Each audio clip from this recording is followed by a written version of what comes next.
Selamat datang pemirsa Warisan Budaya Nusantara Streaming TV, menyajikan berita budaya dan berita umum. Kunjungi situs resmi kami di warisanbudayanusantara.com. Selamat menyaksikan.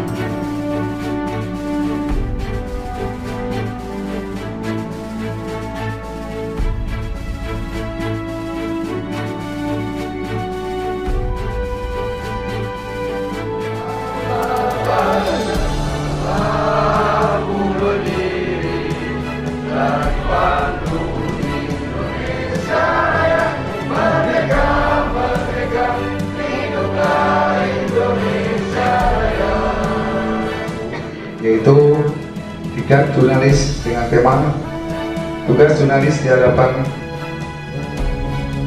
dengan hukum positif di Indonesia. Dan pemberi materi yang pertama adalah juga banyak yang mengatakan hanya ada 2 yang bisa menerangi dunia ini, ya kan? Salah satunya pers. Nah, itu yang terkait hukum positif di Indonesia ini kita bisa lebih memahami dan melaksanakannya. Kalaupun dipaksain ya perspektif negatif, karena hukum itu menjadi persoalan yang mulus. Ketentuan pidana pasal 18 dan disebutkan di sini. Jadi barang siapa dengan sengaja menghambat, menghalang-halangi dan tugas jurnalistik diancam pidana paling lama 2 tahun, denda paling banyak 500 juta. Biasanya ada. Ini membantu. Oh, ini tidak akan berhenti di diklat 5 ini, mungkin seterusnya. Apakah dibuatkan surat kuasa atau tidak? Apakah kalau dibuatkan surat kuasa saya melanggar kode etik atau tidak? Itu ya? Oke, Mas Kajen, Anda sebagai wartawan itu tugasnya tadi mencari, memperoleh dan menyebarluaskan informasi. Jadi kalau Anda tidak mempunyai kompetensi, tidak mempunyai ilmu, ya, kalau kapasitas Anda punya, yaitu wartawan kapasitasnya. Tetapi kalau tidak mumpuni, tidak menguasai ilmunya, janganlah membuat surat kuasa. Karena kuasa itu berarti menguasakan untuk Anda untuk menyelesaikan, kan? Mending bisa, kalau nggak berhasil kita malu. Nah, fokus saja kepada wartawan, ya, bahwa Anda itu menerima informasi tadi ketika ada orang minta tolong. Nah, cara membantunya bagaimana?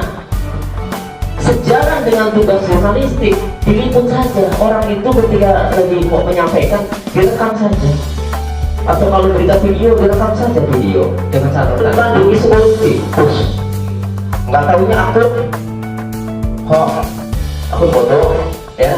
Berarti sumbernya nggak jelas. Berarti kalau nggak jelas, kita jangan mengutip dari situ. Jangan. Kita harus mencari lagi kebenaran informasi, cek lagi, menggali lagi, jangan bersumber dari itu. Karena akun tadi, akun hoax, akun tidak jelas, nggak boleh kita masukkan dalam sumber berita. cuman berkaitan ini Pak Tony, bahwa jurnalis itu adalah pilar keempat demokrasi. Tanya ke saya apa Mas Agung? Keduanya pilar keempat demokrasi. Berkaitan dengan hukumnya bagaimana? Diminta tolong.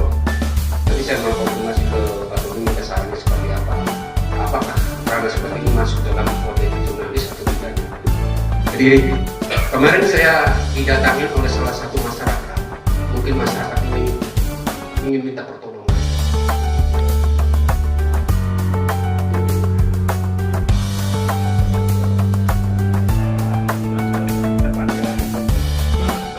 Yang sudah memberikan waktu untuk saya pribadi selaku daripada pegiat daripada UMKM yang ada di Indramayu, diberikan kesempatan memberikan dukungan penuh untuk para media juga teman-teman pers. Jadi gak terkaget-kaget untuk bahas seperti ini, sudah pesan sama-sama Bang Ahmad, mau nggak usah panggil saya deh, saya bilang gitu kan, saya nggak bisa ngomong. Tanya tadi maksudnya. Ya, saya ucapkan banyak terima kasih sudah diberikan waktu untuk segalanya. Mungkin itu saja mukadimah dari saya. Al-Fatihah, minta maaf barangkali ada sebuah kata yang salah. Wassalamualaikum warahmatullahi wabarakatuh. sosok yang dia upload yang juga peduli terhadap perkembangan pers. Luar biasa. Ini bagian dari bentuk aspirasi kami terhadap perkembangan pers ya. Saya terima kasih banyak buat sebagai pengusaha hotel, terutama juga peduli terhadap kemajuan pers. Ada harapan dan pesan Bu? Harapannya Bu agak maju Bu, soalnya kena ini Bu. iya, rekan-rekan media berilah berita yang bagus-bagus untuk kita, jangan yang jilat-jilatnya saja. Jadi PHRI juga waduh yang bagus-bagusnya lah, biar kita kan bisa saling bersinergi satu sama lain ya Mas ya. Biar sama-sama enak. Kita juga kalau bisa beritanya bagus lah, oh Indramayu bagus, bukan negatifnya saja. Oke. Siap. Cukup. Ya, terima kasih. Ini adalah bagian upaya kami, langkah-langkah mengantisipasi untuk menciptakan wartawan-wartawan yang profesional itu memang nggak mudah.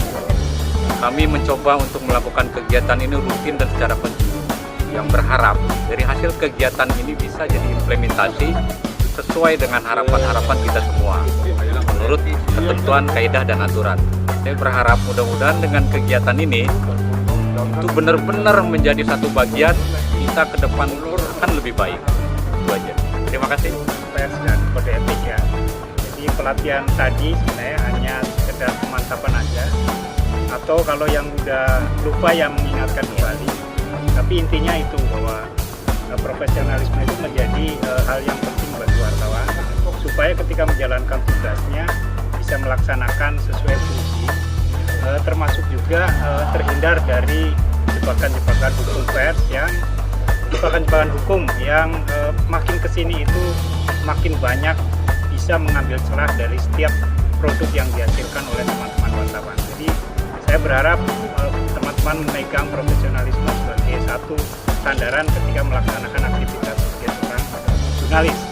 Karena jurnalis itu dia merupakan kepanjangan tangan dari masyarakat, kemudian juga memiliki profesi yang lebih terhormat, tentu saja dengan profesi-profesi lain, tetapi kita memiliki spesifikasi sebagai penyambung lidah baik masyarakat maupun penyambung lidah dari seluruh stakeholder yang dalam hal ini berkaitan hubungan dengan tugas seorang jurnalis. Saya sebagai salah satu narasumber ya, narasumber 2 Mas Agung, itu temanya kan tugas jurnalis dihadapkan dengan hukum positif di Indonesia. Jadi mengambil tema itu karena satu ya, targetnya adalah wartawan yang ikut diklat ini diharapkan ke depan lebih profesional, sehingga untuk itu kami ulas lagi secara detail ya undang-undang pers dan kode etik jurnalistik agar teman-teman wartawan ke depan bekerja lebih profesional. Nah, terus kedua ya, mengingat juga masukan dari Pak Pimprus ini ya, bahwa kerap kali wartawan menghadapi ya ancaman-ancaman atau risiko hukum dalam pemberitaan ya. Sama kembali kepada yang saya jelaskan dalam undang-undang pers dan kode etik jurnalistik, kalau kita sebagai wartawan mentaati kode etik jurnalistik, insya Allah ya tidak akan bisa kena hukum, berisiko hukum seperti dilaporkan pencemaran nama baik ya dan seterusnya. Termasuk tadi bagaimana kalau kita mengambil foto diam-diam, apakah itu kena pidana atau tidak ya. Nah, itu dilindungi karena diatur juga dalam kode etik jurnalistik ya, bahwa wartawan dibolehkan untuk mengambil gambar dengan cara-cara tertentu ya, untuk dalam hal investigasi untuk kepentingan publik. Nah, itu.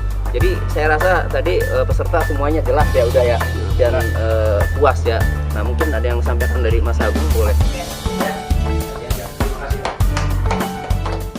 Terima kasih. Kami telah mengikuti diklat jurnalis di Hotel Mini yang dihadiri narasumber dari Tony RM dan